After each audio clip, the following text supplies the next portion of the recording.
सल्लल्लाहु अलैहि वसल्लम की वफात से पहले उन्होंने सहाबा को बहुत सारे बातों का पहले से बता दिया था कि उनके जाने के बाद दुनिया में क्या क्या होने वाला है।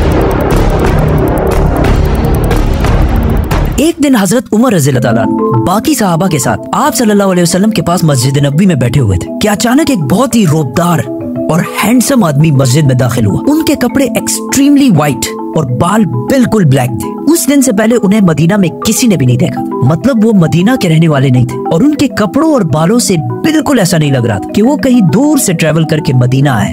मस्जिद में बैठे सारे सहाबा इस शख्स को गौर से देख रहे थे। वो आदमी सीधा मस्जिद नबी के अंदर आया और आके रसूलुल्लाह सल्लल्लाहु अलैहि वसल्लम के बिल्कुल सामने बैठ गया और कहा, ए मोहम्मद, मुझे इस्लाम के बारे में बताएं। इस आदमी के जाने के बाद आप सल्लल्लाहु अलैहि वसल्लम ने सहाबा से पूछा कि क्या तुमने इस शख्स को पहचाना? ये जिब्रील अलैहिस्सलाम थे और तुम्हें तुम्हारा दीन सिखाने के लिए आए थे। आप सल्लल्लाहु अलैहि वसल्लम ने जिब्रील को इस्लाम के बारे में बताया कि अल्लाह के सिवा किसी को खुदा ना मानना, मोहम्मद को अल्लाह का रसूल मानना, नमाज, रोजा, ज़कात और हज अदा करना। जिस पर जिब्रील अलैहिस्सलाम ने कहा कि आपने बिल्कुल सच फरमाया। फिर जिब्रील अलैहिस्सलाम ने आप सल्लल्लाहु अलैहि वसल्लम से ईमान के बारे में पूछा। आप सल्लल्लाहु अलैहि वसल्लम ने फरमाया कि अल्लाह को मानना, उसके एंजल्स, फरिश्तों को मानना, उसकी किताबों को मानना, उसके पैगंबरों को मानना, आखिरत को मानना और तकदीर को मानना। जिस पर जिब्रील अलैहिस्सलाम ने फिर कहा कि आपने बिल्कुल सच फरमाया। जिब्रील अलैहिस्सलाम ने आप सल्लल्लाहु अलैहि वसल्लम से एहसान के बारे में भी पूछा और फिर जिब्रील अलैहिस्सलाम ने आप सल्लल्लाहु अलैहि वसल्लम से पूछा कि क़यामत, डे ऑफ जजमेंट,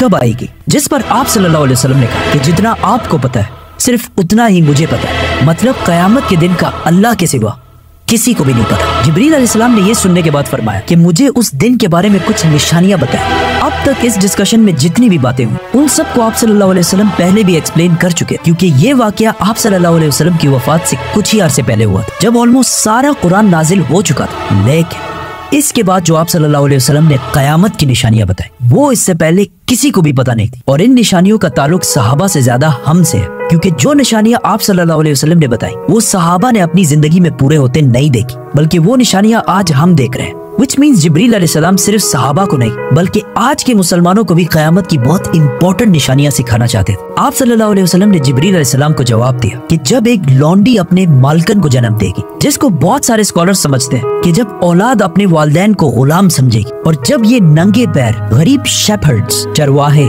एक दूसरे से लंबी बिल्डिंग्स बनाने में कंपटीशन, मुकाबला करेंगे। जिब्रील अलैहिस्सलाम ने फिर कहा कि आपने बिल्कुल सच फरमाया और उठकर वहाँ से चले गए। आप सल्लल्लाहु अलैहि वसल्लम ने सहाबा को भेजा कि कोई जाकर इस आदमी को ढूंढे, लेकिन उस दिन के बाद ये आदमी किसी को भी नहीं दिखा। Now, आप सल्लल्लाहु अलैहि वसल्लम ने नंगे पैर गरीब चरवाहों का जिक्र किया, जिन्हें उस जमाने में अरब बेडुइन्स, बद्दू कहा करते थे, जो अरब के बाकी कबीलों से हमेशा दूर रहते थे और कभी भी एक जगह पर नहीं रहते बल्कि अपने जानवरों के साथ हमेशा ट्रेवल करते रहते थे, मतलब एक खानाबदोश नॉर्मैडिक जिंदगी गुजारते थे। ये इसलिए बहुत अजीब बात क्योंकि बद्दू पूरे अरब में सबसे गरीब कबीलों में से होते थे। सिर्फ उस जमाने में नहीं बल्कि इस हदीस के 1000 साल बाद भी ये बेडुइन्स अरब के सबसे लोअर क्लास होते थे। इसलिए सहाबा हैरान थे कि हमारी सोसाइटी के सबसे गरीब क्लास कैसे आपस में लंबी बिल्डिंग्स बनाने में मुकाबला करेंगे। आप सल्लल्लाहु अलैहि वसल्लम के बाद खिलाफत राशिदा हर तरफ फैलने के बाद दुनिया की सबसे बड़ी सुपर पावर बन गई। सिर्फ मुसलमानों में नहीं बल्कि ये उस वक्त तक इंसानों की तारीख की सबसे बड़ी एम्पायर थी, जो अलेक्जेंडर द ग्रेट और रोमन एम्पायर के जूलियस सीजर के एम्पायर से भी बहुत बड़ी थी। इसका फायदा उठाते हुए ये बेडुइन्स पूरे दुनिया में फैल गए, लेकिन फिर भी इनकी सबसे बड़ी पॉपुलेशन इसी अरब के इलाके में रही। आहिस्ता आहिस्ता वक्त गुजरता गया और इनका कल्चर बिल्कुल भी नहीं बदला। ये बेडुइन्स उसी तरह अपनी जिंदगी गुजारते रहे। आखिर 1000 साल बाद उस्मानिया खिलाफत के आखिरी जमाने में दुनिया पुराने तरीकों से एक नई इंडस्ट्रियल एज की तरफ बढ़ने लगी, तो आखिर उस्मानी खलीफा सुल्तान अब्दुल हमीद ने मुसलमानों को भी मॉडर्न दुनिया की तरफ लाने के लिए बहुत स्ट्रॉन्ग रिफॉर्म्स की और पूरी एम्पायर में बहुत सारे प्रोजेक्ट शुरू किए, जिसमें इस्तांबुल से मदीना तक एक ट्रेन भी बनाई गई। लेकिन इस ट्रेन के रास्ते में हमेशा एक बहुत बड़ी रुकावट थी, यही बेडुइन्स, क्योंकि इन्हीं बेडुइन्स ने इससे बहुत साल पहले 1757 में 20,000 हाजियों को शहीद भी किया था, जिसके बाद उस्मानिया सल्तनत इनके कल्चर को चेंज करने लगी और इन्हें खानाबदोश नॉर्मैडिक जिंदगी से एक परमानेंट इलाके में सेटल करने की कोशिश की। लेकिन बेडुइन कबीले उस्मानिया सल्तनत के इन रिफॉर्म्स से बिल्कुल भी खुश नहीं थे और आखिर सऊदी अरब के पहले बादशाह इब्ने सऊद ने बेडुइन्स को यूनाइट करके ऑटोमन एम्पायर के खिलाफ एक फौज बनाई और फिर ब्रिटिश की मदद से इस पूरे इलाके को फतह कर लिया, जिसे आज हम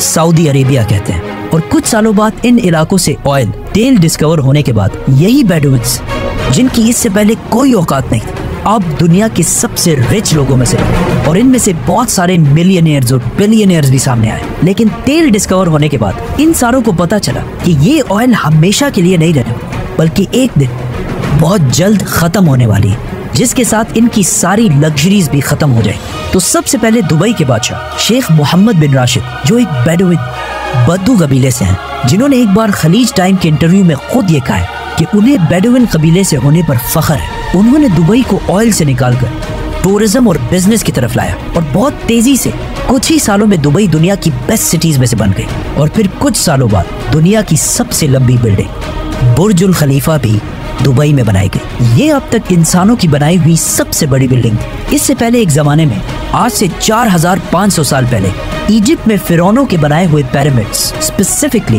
द पिरामिड ऑफ गीजा, इंसानों की बनाई हुई सबसे बड़ी बिल्डिंग और दुनिया की सबसे बड़ी बिल्डिंग होने का ये टाइटल इस पिरामिड के पास 3800 साल तक रहा। मतलब फिरौन के बाद 3800 साल तक कोई भी फिरौन से लंबी बिल्डिंग नहीं बना सका। लेकिन 3800 साल बाद यूरोप के एक चर्च ने पिरामिड्स का ये रिकॉर्ड तोड़ दिया, जिसके बाद पेरिस के आईफिल टावर और 9/11 में तबाह होने वाले वर्ल्ड ट्रेड सेंटर भी दुनिया की सबसे बड़ी बिल्डिंग्स रह चुकी हैं। इसके बारे में फिर हम बात करेंगे, तो सब्सक्राइब। दुबई के इस अजीम कामयाबी को देखकर सऊदी ने भी इसे कॉपी करना शुरू किया और मक्का में काबा के बिल्कुल सामने दुनिया की चौथी सबसे बड़ी बिल्डिंग बनाई। और कुछ ही साल बाद दुनिया की सबसे बड़ी बिल्डिंग का ऐलान करते किंगडम टावर या जद्दा टावर, जो दुबई के बुर्ज खलीफा से भी बड़ी होगी और इस तरह सऊदी यूएई से आगे निकल जाएगा। इस सारे प्रोजेक्ट को हेड करने वाले का नाम अल वलीद बिन तलाल है, जो कुछ साल पहले दुनिया के सबसे अमीर अरब, जिनके कबीले का ताल्लुक अगेन एक बेडुइन कबीले से, जिसके बाद दुबई ने सऊदी से दोबारा आगे निकलने के लिए दुबई में एक नई दुनिया की सबसे बड़ी बिल्डिंग बनाने का ऐलान किया, जो इन दोनों बुर्ज खलीफा और जद्दा टावर से भी बड़ी होगी। और आजकल हर कुछ अरसे बाद बहुत तेजी से अरब में ऐसी लंबी बिल्डिंग्स के प्रोजेक्ट्स का ऐलान हो रहा है। इवन अरब कंट्रीज एक दूसरे को ये तक नहीं बता रही कि उनके अगले प्रोजेक्ट की हाइट क्या होगी, क्योंकि फिर बाकी अरब कंट्रीज उनसे आगे निकलने के लिए उससे भी बड़ी बिल्डिंग का ऐलान कर देंगे। और इस तरह लंबी बिल्डिंग्स बनाने का एक बहुत सख्त कंपटीशन इन सारे अरब ममालिक में स्टार्ट हो चुका है, जिनमें ऑलमोस्ट सारे प्रोजेक्ट्स के पीछे ऐसे लोग हैं जिनका कोई ना कोई ताल्लुक उन्हीं बेडुइन कबीलों से। और आज ये जो कुछ भी हो रहा है, इस सब का रसूलुल्लाह सल्लल्लाहु अलैहि वसल्लम ने आज से 1400 साल पहले ही जिब्रील अलैहिस्सलाम और सहाबा को बता दिया था कि एक दिन ये बेडुइन्स, जो आज नंगे पैर और बहुत ही गरीब शेपर्ड्स, चरवाहे हैं, वो एक दूसरे से लंबी बिल्डिंग्स बनाने में मुकाबला करें। और ये क़यामत की इतनी इंपॉर्टेंट निशानी है कि जिब्रील अलैहिस्सलाम खुद मुसलमानों को ये सिखाने आए थे। और आज रसूलुल्लाह सल्लल्लाहु अलैहि वसल्लम की बताई हुई इस निशानी को हम अपने आंखों के सामने पूरा होते देख रहे हैं। सब्सक्राइब।